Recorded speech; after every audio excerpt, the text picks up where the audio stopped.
ఈ వారం ఓటింగ్లో బాటమ్ 3లో మాధురి గారు, గౌరవ్, రాము రాథోడ్ ఈ ముగ్గురు ఉన్నారు. ఈ ముగ్గురు ఎలిమినేషన్ డేంజర్లో ఉన్నారు. ఈ ముగ్గురిలో ఎవరైనా ఎలిమినేట్ అవ్వచ్చు. అయితే ఈ ముగ్గురిలో కూడా రాము రాథోడ్ ఎలిమినేట్ అవ్వడానికి ఇంకా ఎక్కువ ఛాన్స్ ఉంది.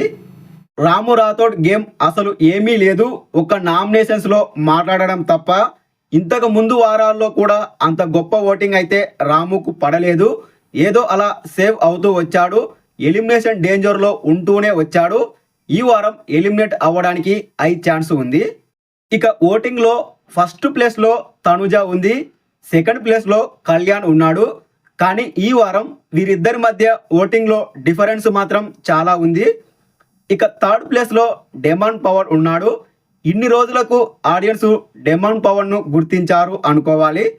నిజానికి కళ్యాణ్ కన్నా డెమాన్ పవనే బెస్ట్ కంటెస్టెంట్. ఫిజికల్గా ఫిట్నెస్ కూడా కళ్యాణ్ కన్నా ఎక్కువగానే ఉంది. టాస్కుల్లో కూడా కళ్యాణ్ కన్నా ఎక్కువగానే పర్ఫార్మెన్స్ ఇవ్వగలడు. అయినా కూడా కళ్యాణ్ లాగా డెమాన్ పవన్ అస్సలు యాటిట్యూడ్ చూపించడు. ఒక్క రీతుతో పెట్టుకున్న బాండ్ తప్ప వాళ్ళు ఏ బాండ్ అయినా పెట్టుకొని దానికి కంఫర్ట్ జోన్ అని పేరు పెట్టుకుంటారా, ఇంకేదైనా పెట్టుకుంటారా, వాళ్ళ ఇష్టం. కాకపోతే వాళ్ళిద్దరూ చిన్నదానికి పెద్దదానికి మళ్ళీ గొడవలు పడుతున్నారు, ఓవర్గా డిస్కషన్స్ చేస్తున్నారు. దాని కారణంగా కొంచెం ఇరిటేటింగ్గా అనిపిస్తుంది.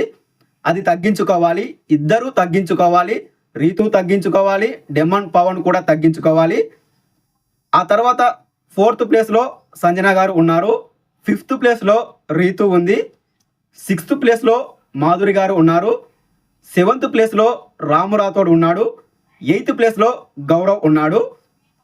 ఫైనలీ ఎలిమినేషన్ డేంజర్లో మాత్రం మాధురి గారు, గౌరవ్, రాము రాథోడ్ ఈ ముగ్గురు ఉన్నారు. ఈ ముగ్గురిలో ఎవరైనా ఎలిమినేట్ అవ్వచ్చు. మరి మీరు ఎవరు ఎలిమినేట్ అవ్వాలి అనుకుంటున్నారో కామెంట్ చేయండి. వీలైతే ఈ వీడియోకి లైక్ చేయండి.